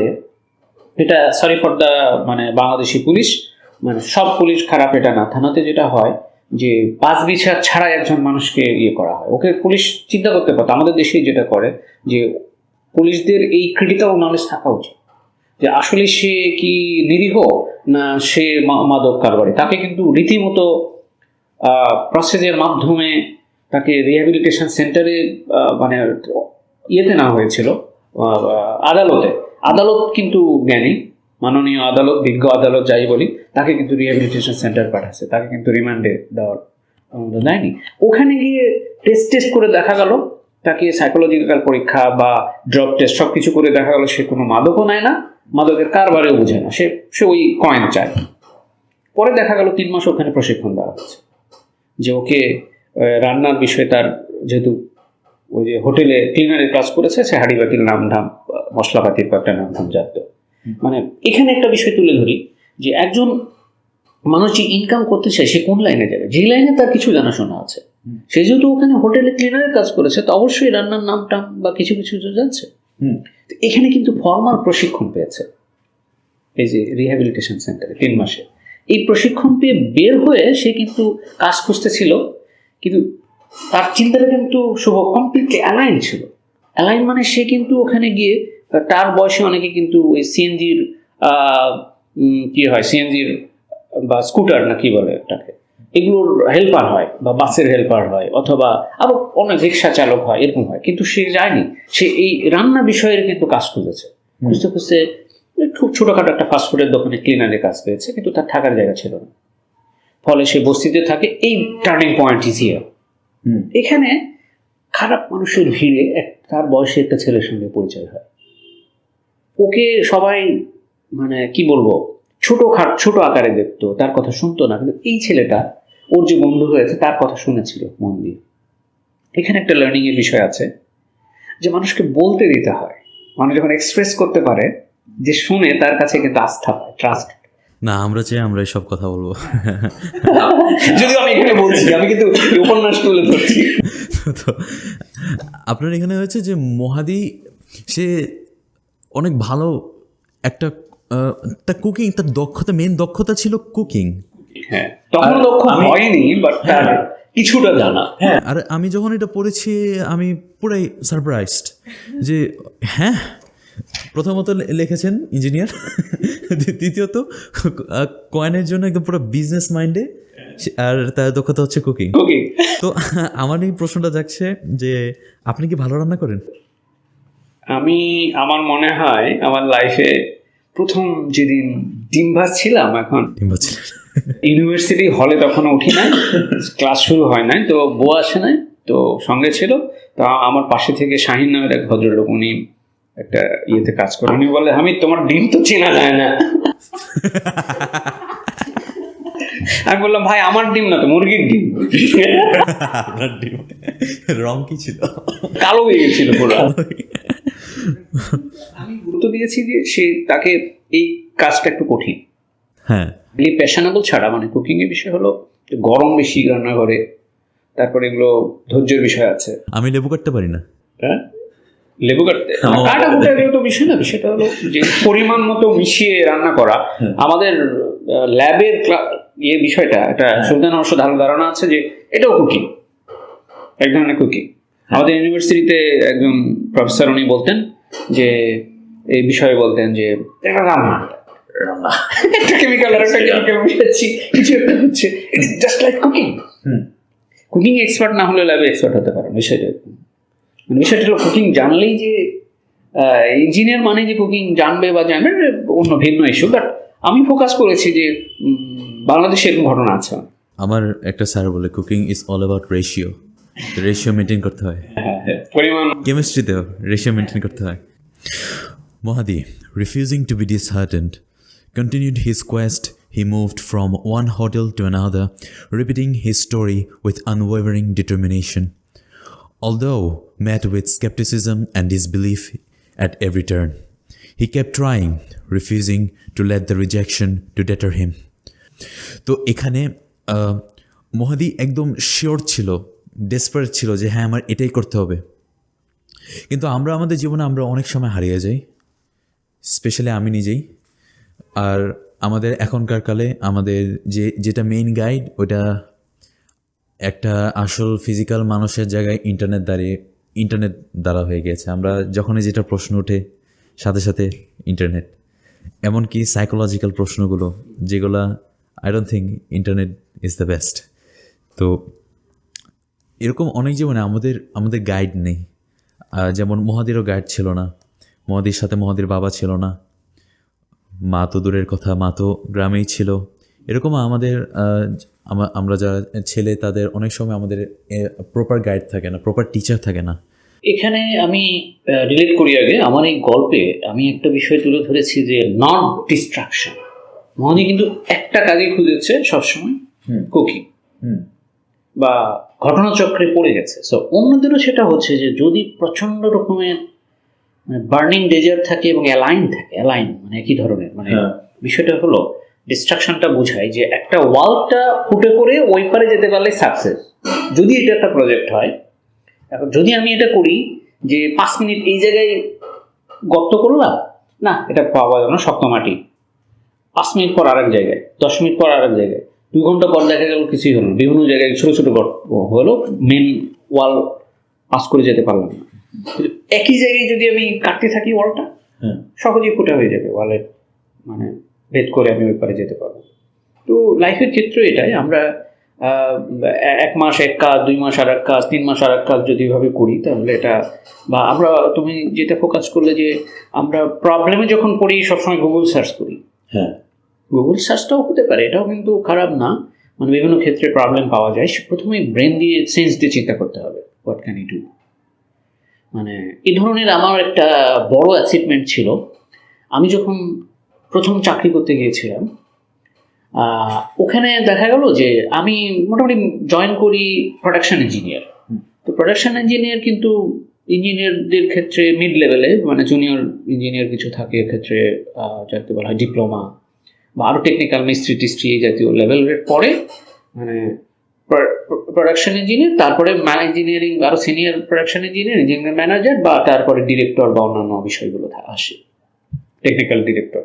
তো ওখানে দেখলাম যে আমার সিনিয়ররা ওই দিন নাই, একজন ছিলেন বাট অনেক ওল্ড পার্সন, ওনার মাথায় ওরকম মতো ইয়ে ছিল। বড় একটা প্রবলেম হয় যে প্রোডাকশন ইউনিটটা অফ হয়ে যায় বিকজ অফ যে জেনারেটরটা ফেল করে, এবং ওই সময় 1 ঘন্টা লোডশেডিং। 1 ঘন্টা লোডশেডিং মানে 1 ঘন্টা ওয়ার্কার যদি কন্ট্রোল না করা যায়, অন্ধকার হয়ে যায়, বড় ধরনের অ্যাক্সিডেন্ট ঘটবে এবং টার্গেটে পৌঁছতে পারবে না। ওটা প্রোডাকশন ছিল, ওটা অন্য প্রোডাকশন, কেমিক্যালের ক্ষেত্রে। তো পরে মাথায় কুইকলি কাজ করলো যে জেনারেটর যেহেতু নষ্ট, আরও কয়বার কারেন্ট যাবে কে জানে, জেনারেটরের ব্যাটারিটা বাস্ট হয়ে যায়। তখন হেড অফিস থেকে ডিসিশন জানিয়েছে যে লোক যাচ্ছে, গিয়ে ওরা পরের দিনে হয়ে যাবে। আমি হিসেব করে দেখলাম ওই দিন নষ্ট হয়ে যাবে পুরো দিন। তখন বাজে সকাল 10:30 বা 11টা। তখন আমি টেকনিক্যাল ডিরেক্টরকে আমি একটা কথা অ্যাড করলাম যে আমি একটা চিন্তা কাজ করলো, আমি কি শেয়ার করবো? হ্যাঁ নিশ্চয়ই নিশ্চয়ই। কি করবেন? টেকনিক্যাল একটা চিন্তা মাথায় আসলো আমার, ওটা ইনোভেটিভ ওয়ে, যেটা সলভ করার জন্য। ঠিক আছে। তো কয়েক হাজার কর্মী এই সময় বসে থাকবে, মানে লোডশেডিং বারবার হচ্ছিল, কাজ করছিল লাইনে। তো বলেন তো বলে আমি যদি এই ব্যাটারিটা যেটা আছে লোকালি ভেন্ডর খুঁজে যদি সার্ভিসিংয়ে পাঠায় আর একটা ভাড়া নিয়ে আসি তাহলে কেমন হয়? তখন বলে পারবেন? দেখি আমার সাবঅর্ডিনেটদেরকে বলে দেখি। তো ডিপ্লোমা যারা ছিল ওদেরকে জিজ্ঞেস করলাম, হ্যাঁ পারবো। তো কল লাগান, 5 মিনিটের মধ্যে একজন লোক ব্যাটারি নিয়ে চলে আসলো, ভাড়া যারা দেয় 2 দিনের জন্য ভাড়া, আর এটা সার্ভিসে পাঠানো হয়। Problem solve. পরে এমডি নিজে আমাকে ফোন করেছে। তখন আমার চাকরির বয়স 2 মাস বা 2.5 মাস। এমডি পরে এর পরের সপ্তাহে আমার সঙ্গে দেখাও করেছেন যে তোমার মাথায় কিভাবে আসলো এটা। আমাদের টেকনিক্যাল ডিরেক্টর বন্ধু গেছে, ওরা কেনার জন্য পাঠিয়েছে, যে একটা বড় ইন্ডাস্ট্রিয়াল লেভেলের তোমার যে জেনারেটর, ওটার ব্যাটারির কিন্তু অনেক হেভি লোড হয়। হ্যাঁ, অনেক হাই ভোল্টেজ। এবং এটা যে কোম্পানি থেকে নেওয়া তাদেরকে ফোন করা হয়েছে, ওরা বলেছে পরের দিনে দিয়ে যাবে। তা এতক্ষণ প্রোডাকশন অফ থাকবে না? অবশ্যই না। প্রোডাকশনটা কি ছিল? ওটা কেমিক্যালস ছিল, ওটা জাপানিদের সঙ্গে জয়েন্ট ভেঞ্চার। তো পাওয়ারও নাই, জেনারেটরও নাই, তো ফ্যাক্টরি চলবে কি করে? তো ওই যে একটা ইনোভেশন, মানে প্রবলেম সলভের। তো এরকম টুকিটাকি বিষয় আমার বিভিন্ন লেখা তো আমার মূল প্যাশন না, ভালো লাগে। আর ওই যে বললাম মনের মধ্যে ক্ষোভ থাকলে সেটা আমি কমিউনিকেশনে ওই জায়গায় যে 4 মান্থ দ্বারা ডিপ্রাইভ হয়েছি সেটাও কিন্তু লিখেছি এক জায়গায় অন্য ভাবে। কি দ্বারা? ওখানে প্রথম জব করতে গিয়ে যারা সিনিয়র ছিল, শুরুতে বুঝি নাই, পরে দেখলাম ট্র্যাক তৈরি করেছে। তো ওটা আমারই দুর্বলতা ছিল মিনস হলো ইফেক্টিভ কমিউনিকেশন। শুরুতে গুরুত্ব দিই নাই, পরে দেখলাম যে তারা একটা ট্র্যাক তৈরি করে ফেলেছে। রিফিউজিং টু লেট রিজেকশন ডেটার হিম। মহাদি যে মেন্টাল স্টেবিলিটি, মাইন্ড কন্ট্রোল এরকম হয়েছে, তারা ফ্রাস্ট্রেশন আটকাতে পারে না। তাদের যে মেন্টাল কন্ট্রোল, আমি বিশ্বাস করি একটা মাইন্ডের মাসলের মতো। আপনি হঠাৎ করে, যেমন জিমের রেফারেন্স দিলে, হঠাৎ করে হেভি একটা লোড নিতে পারবেন না, আপনার হাড় ভেঙে যাবে, হাতের মাসল ছিঁড়ে যাবে। কিন্তু আপনি যদি ছোট দিয়ে শুরু করেন, ওই যেই পর্যায়ে আপনার মাসলটা টিয়ার হবে, আপনার ওইটার একদম পুরো এক্সেল করে তার আরও হেভি আপনি লিফট করতে পারবেন। এরকম আমরা করি না, আমরা ছোটোখাটো কাজে আমরা রেগে যাই, ছোটোখাটো মিস্টেক হয়েছে, এই ফোনটা ওরকম আছে, ওইটাতে আমরা খেপে যাই। বই এরকম আছে, সে এরকম কেন বিহেভ করলো, সে এরকম কথা আমাকে কেন বললো, ওই কথায় একদম চোখ দিয়ে পানি আসা শুরু করে দেয়, মুখ টুক লাল হয়ে যায়। কিন্তু Mahadi through out the story আপনি ছোট কাজে ছাড়া আমরা ছোট প্রবলেমস দিয়ে ট্রেন হতে আসছে। স্ট্রেস ছিল মহাদীপ, বাট আমি একটা বিষয় মেনশন করি যে সে কেন ডেসপারেট ছিল কাজের জন্য, একটার পর একটা রিজেকশন হচ্ছিল শুরুর দিকে, যখন টাকা পয়সা হারিয়ে পরের দিনে কাজ খুঁজতেছিল। বিষয়টা হলো যে আমি একটা গল্প বলি তাহলে ক্লিয়ার হবে। হ্যাঁ। দুটো কিং এর মধ্যে যুদ্ধ হচ্ছিল, যে এটা পানিতে মিন্স ওদের নৌকা, নেভি, হ্যাঁ বোটে। তো যাদের সোলজার কম ছিল, এদের যে কমান্ডার, এদের ছিল হয়তো কয়েকশো, আর অন্য পক্ষে কয়েক হাজার। তো অন্য পক্ষের কয়েক হাজার দেখে এদের সোলজাররা ভয় পাচ্ছিল। পরে কি করে যে নৌকাটা ডুবিয়ে দিছে ওই দ্বীপের মধ্যে গিয়ে, যে অন্য দ্বীপ থেকে যারা আসতেছে ওরা অনেক শক্তিশালী, অনেক নৌকা নিয়ে আসতেছে, এরা এদের নৌকা নষ্ট করে দিচ্ছে, যে আমরা এখানে থাকবো, হয় মরবো নয় ফাইট করবো, একটাই হয়ে। পরে কিন্তু দিচ্ছে। তো মহাদি যেটা হলো, ওর ফ্যামিলিতে কেউ নাই। আমি যেটা তুলে ধরেছি শুরুতে, ওর মামারাও দরিদ্র, ওর বাবা মারা গেছে, ওর চাচা চাচি কেউ নাই। তারপরে ওর উল্টা ছাগল বিক্রি করে টাকা নিয়ে চলে এসছে, ওর মা তো বিপদে পড়েছে, ওটা আমি তুলে ধরেছি। তো no way, only one way, so that it is easy to take decision, right? ওই সোলজারদের মতো, যে আমাদের নৌকা আমরা ডুবিয়ে দিব, হয় মরবো না জিতবো, অনলি দ্যাট ওয়ান ওয়ে। মানে ফিরে যাওয়ার, যে কিছু তাদের সোলজার হয়তো চলে যাওয়ার চেষ্টা করবে, না আমরা পারবো না, পালিয়ে যাও, এই মনোবলটা যাতে না আসে। তো আমি পুরোটাই তাকে তুলে ধরেছি এরকম, যে আমি এখানে কিন্তু মোটিভেশন বিষয়টা ইনকর্পোরেট করি নাই, আর একটু কঠিন শব্দ দিয়েছি, ট্রান্সফরমেশন, যে ও পদে পদে থেকে ট্রান্সফর্ম হয়েছে, irreversible metamorphosis, irreversible, not reversible. Motivation is the reversible, যে তোমাকে আজ একটা ভালো উপদেশ দেওয়া হলো, কাল তুমি ভুলে যেতে পারো।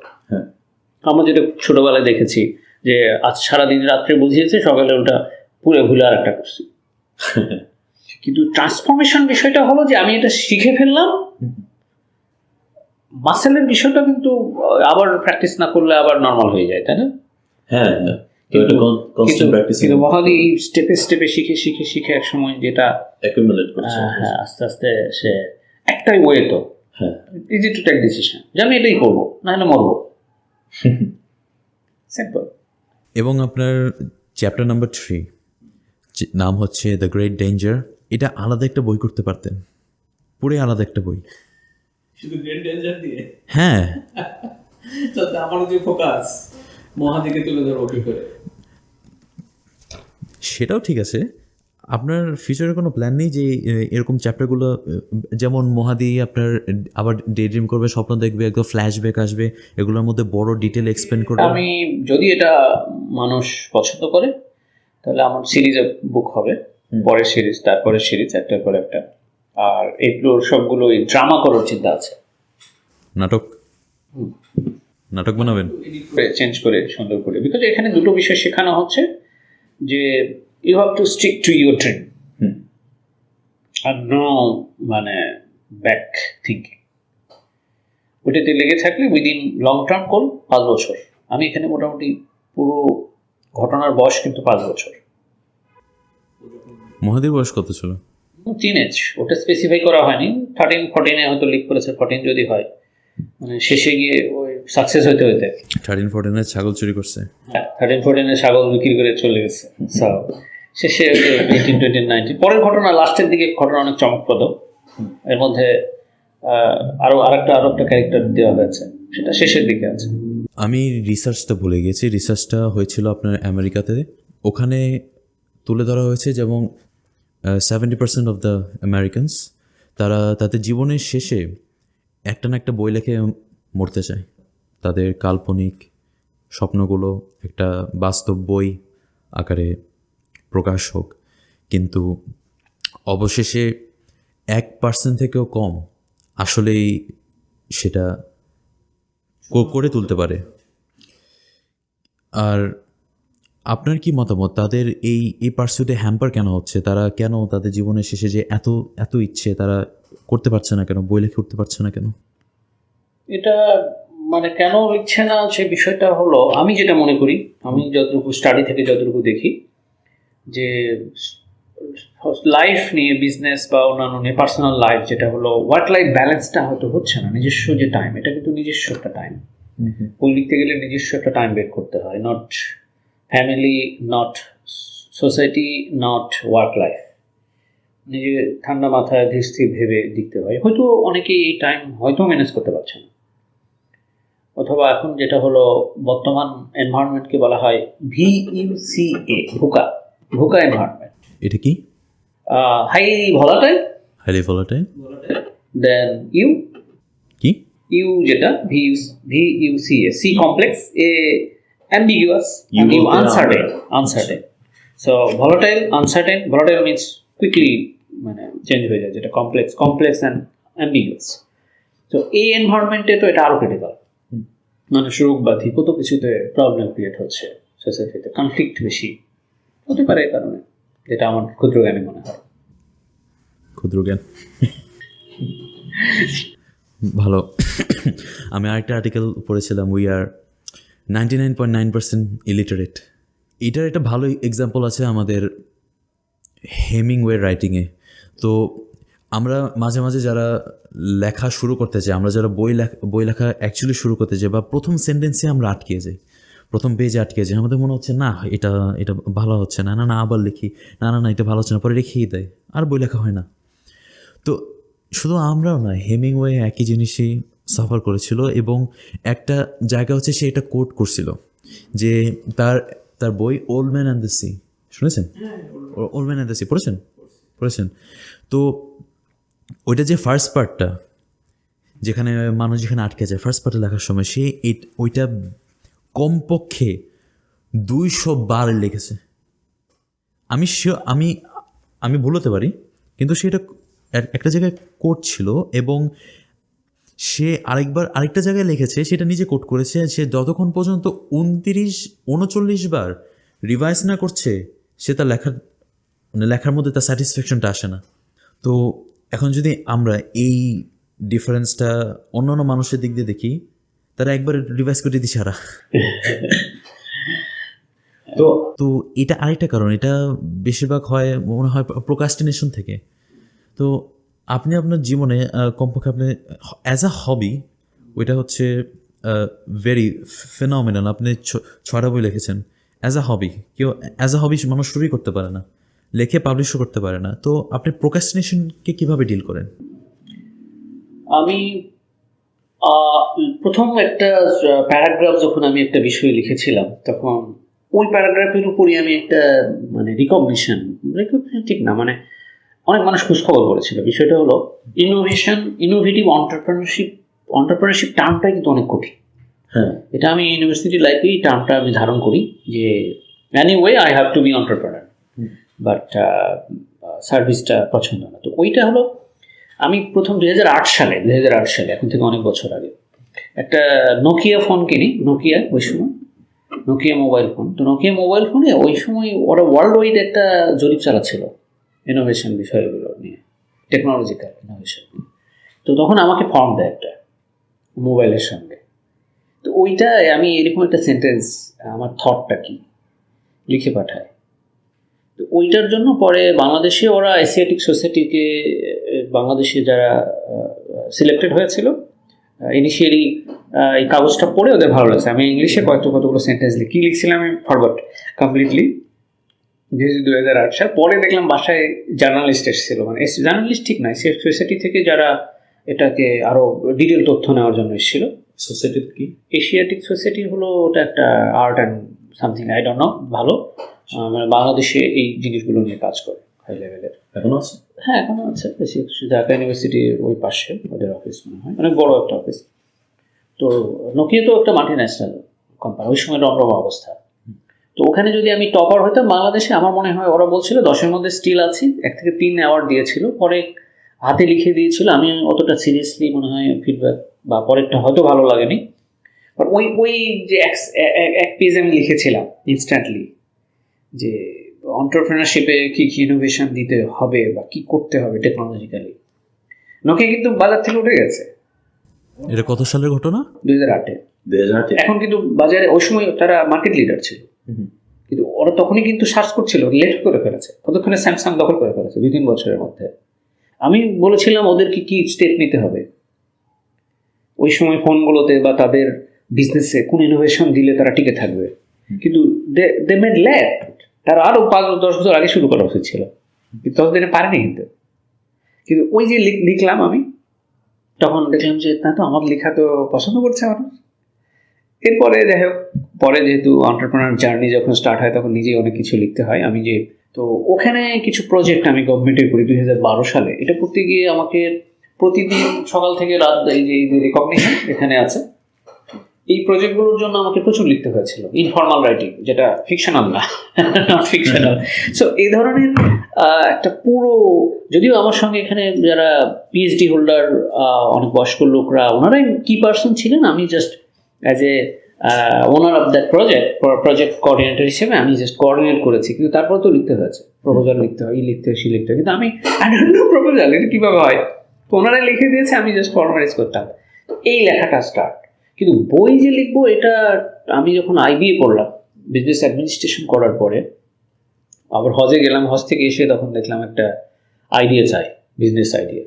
তো ওইটাতে আমি 4-5টা সেন্টেন্স লিখে একটা আইডিয়া প্রথম আলো অনলাইন দেখার পর সঙ্গে সঙ্গে লিখে ফেললাম, নো ড্রাফট, ডিরেক্টলি ওদের ফর্মে, নো কারেকশন লিখে। আমার ওয়াইফ তখন রান্না করছিল, ওকে দেখালাম, দেখো তো, সে ইংলিশে মোটামুটি ভালো বোঝে, ও দেখে বললো না, সুন্দর হয়েছে তো, যে একটা আইডিয়া, নিউ বিজনেস আইডিয়া। পরে ওই আইডিয়াটা সিলেক্ট হয়, সেখানে আমি কিন্তু ইনোভেশন যেটা পুরো বাংলাদেশে চ্যাম্পিয়ন হয়। ওটাই পরবর্তী অনেকগুলো স্টেপ হয়েছে, 4-5টা স্টেজে। তো চিন্তা করলাম যে না, তো আমি যেগুলো আমার নিজস্ব মন থেকে লিখছি, এটা কিন্তু কিছু না কিছু ভ্যালু এড করছে।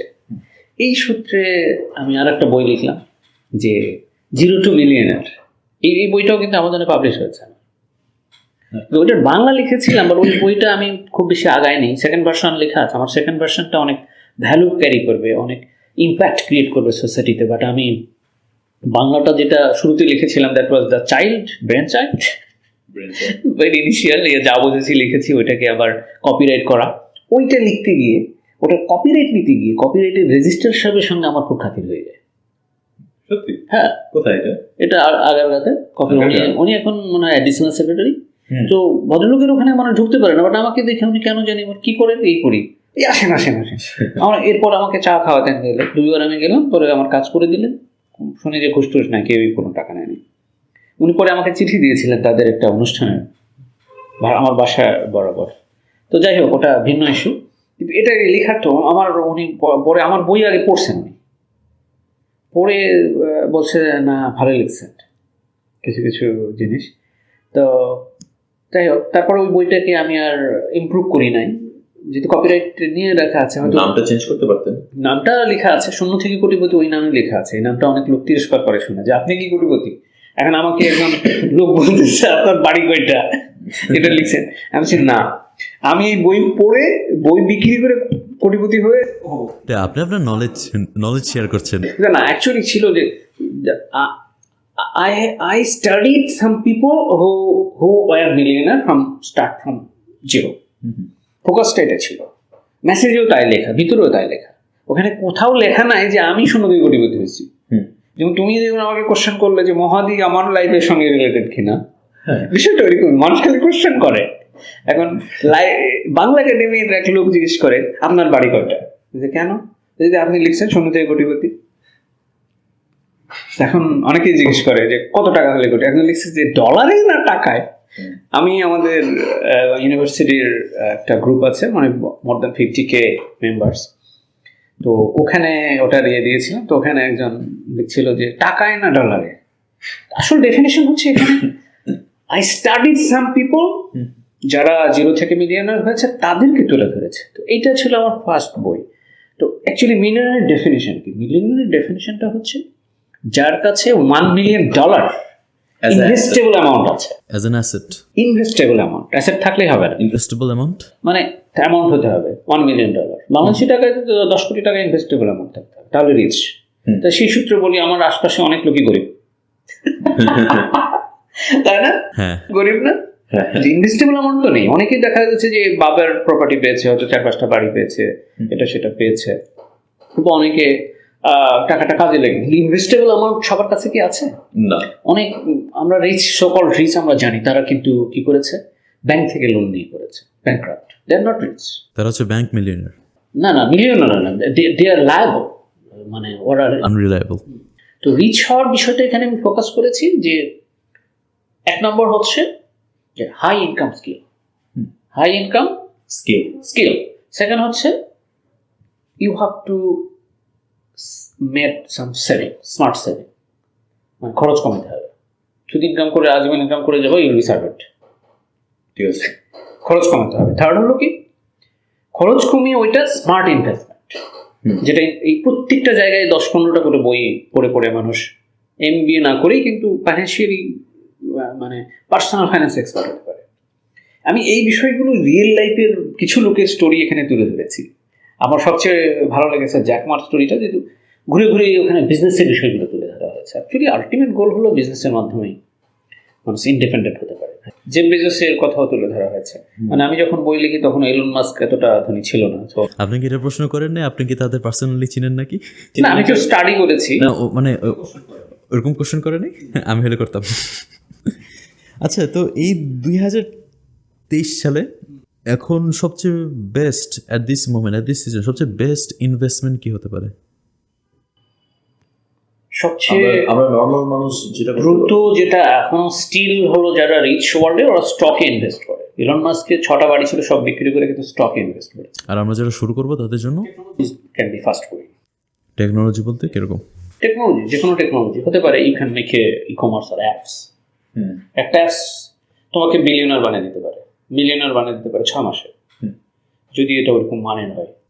ওইটার জন্য মার্কেটিং থেকে থাকা লাগবে। মার্কেটিং একটু পরে, আগে বিষয়টা হলো যে সব কোয়ালিটি প্রোডাক্ট, এটা কি প্রবলেম সলভ করবে, কত লোকের প্রবলেম সলভ করবে। আমি কিন্তু এরকম একটা ব্লগ লিখেছি আমার ওয়েবসাইটে যে you can make a big business by 15 steps.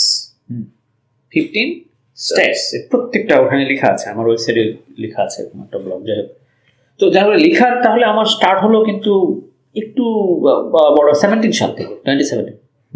তারপর থেকে এই সবগুলো লেখার কম্বিনেশন হলো 6টা বই। সবগুলো এই ইয়ারের শুরুর দিকে খুব স্ট্রাগল করেছে। অ্যামাজনে যখন পাবলিশ করতে যাচ্ছিলাম, বাংলাদেশ থেকে পাবলিশ করা খুব স্ট্রাগল, খুব চ্যালেঞ্জ। যা করতে পেরেছি। এখন হলো দেশেও কিছু ইম্প্যাক্ট তৈরি করবো। মানে লেখাটা আমার হলো ওই যে বললাম না, আমার মনের কিছু ক্ষোভগুলো আমি তুলে ধরতে পারি।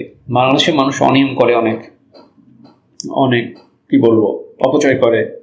এই সবগুলোই হয়তো কোনো না কোনোভাবে মনের মধ্যে এরকম একটা ক্ষোভ থাকে, এগুলো তুলে হয়তো কোনো একটা ক্যারেক্টারের মধ্যে দিয়ে দেবো। তো আপনি বলতে গেলে এই মহাদি লেখার যে ইন্সপিরেশন অনেক আগে থেকেই ছিল, যে একটা ক্যারেক্টার হিসেবে তুলে ধরবো। তো আপনার প্রথম বই ছিল হচ্ছে আর্টিফিশিয়াল। এটা অ্যামাজনে পাবলিশের বই, কারণ হলো আমার লার্নিংয়ের ক্ষেত্রে, পার্সোনালাইজড লার্নিংয়ে আমার নিজস্ব কিছু তথ্য আছে, এক্সপেরিমেন্ট, রিসার্চ আছে। ওইটাকে যখন আমি এআই পাইলাম, যে ওটা আমি একটু বইটার ঘটনা বলি, তাহলে ইউ উইল বি ইন্সপায়ার্ড। সেটা হলো you have a class, you have 30 students, but they have different approach for learning. বিভিন্নজন বিভিন্নভাবে বোঝে। কেউ ইন্ডিভিজুয়ালি ভালো বোঝে, কেউ ছোট গ্রুপে বোঝে, কেউ ভিডিও ভালো বোঝে, কেউ লেকচার বোঝে, but style different, learning style.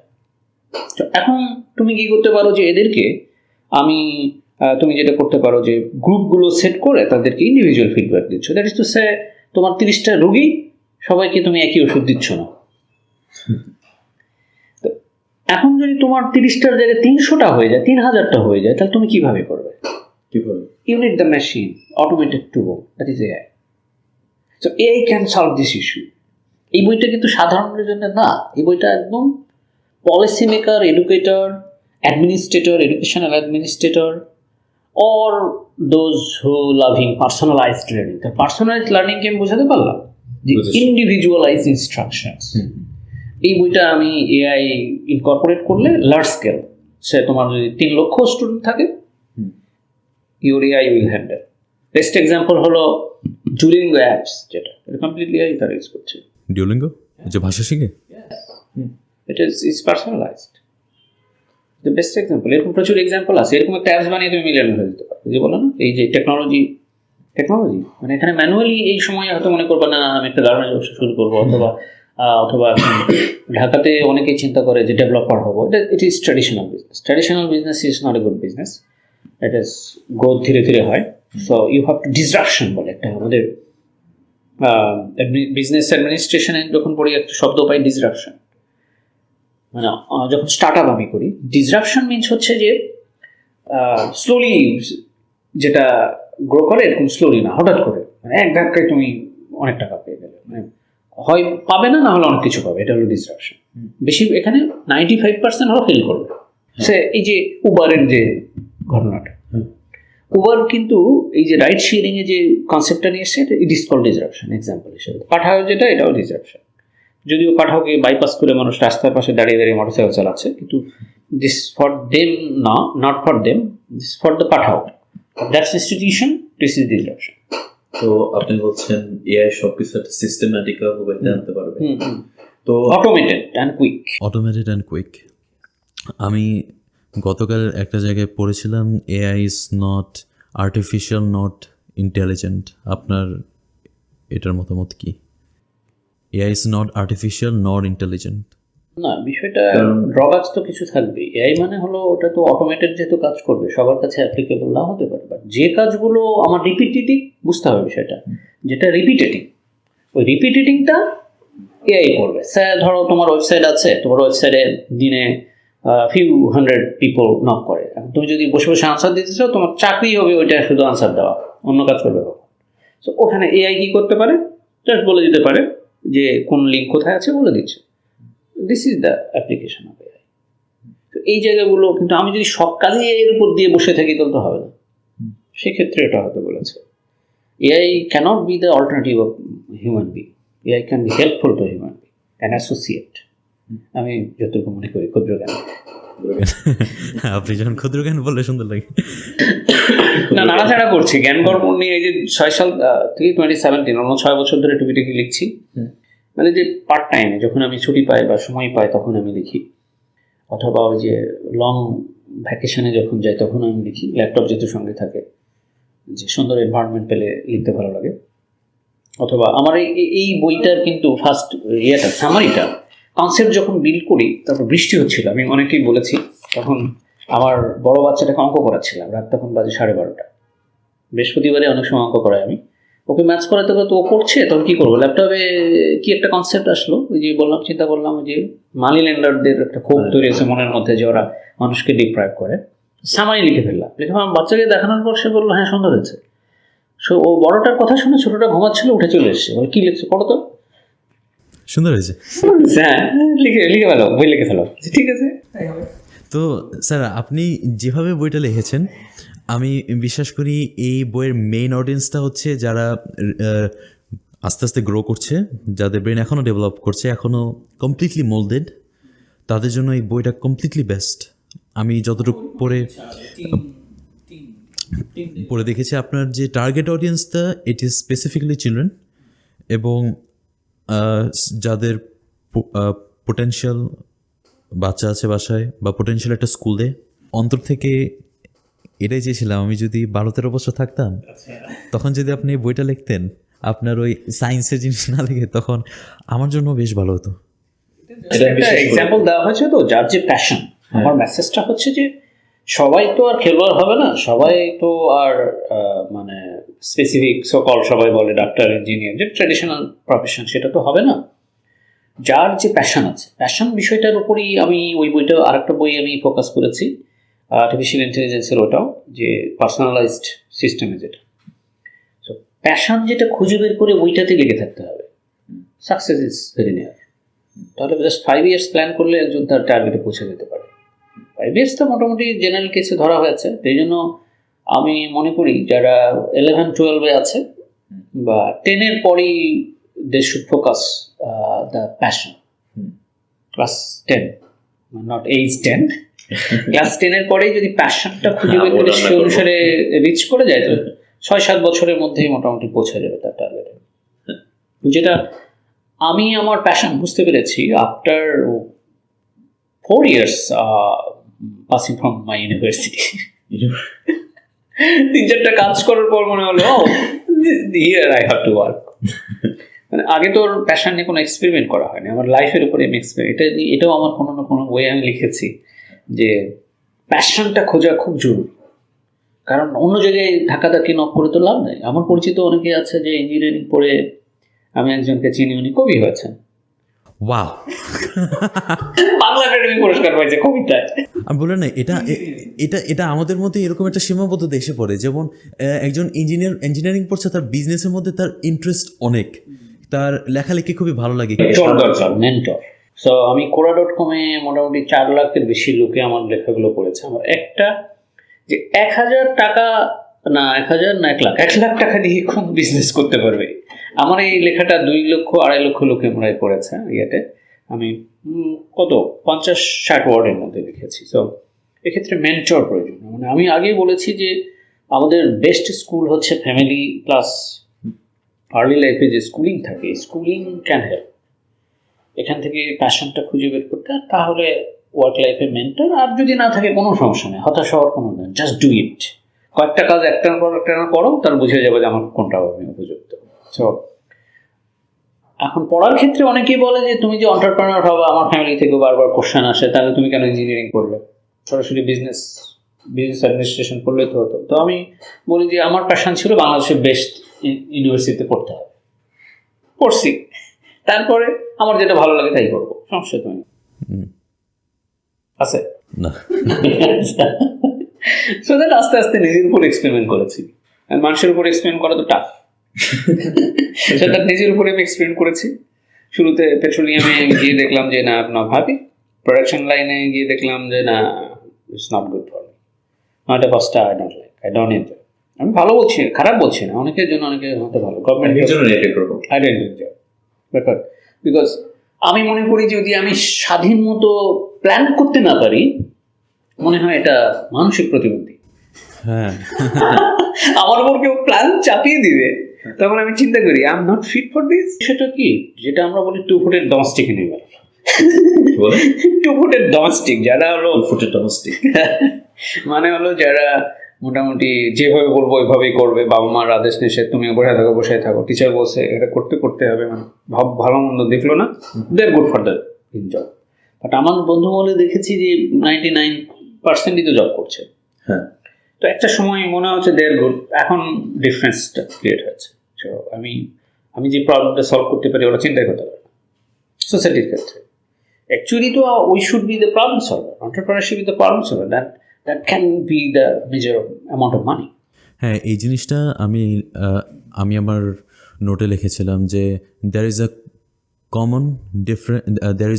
commonality between an engineer and an entrepreneur. They are both problem solvers. তাদের মেন উদ্দেশ্যটাই হচ্ছে প্রবলেম সলভ করা। both entrepreneur ব্রেনটা কাজ করে, যে আমার যে বিষয় ব্যাকগ্রাউন্ড যেগুলো জেনেছি অনেক কিছু রিলেট করতে পারা যায়।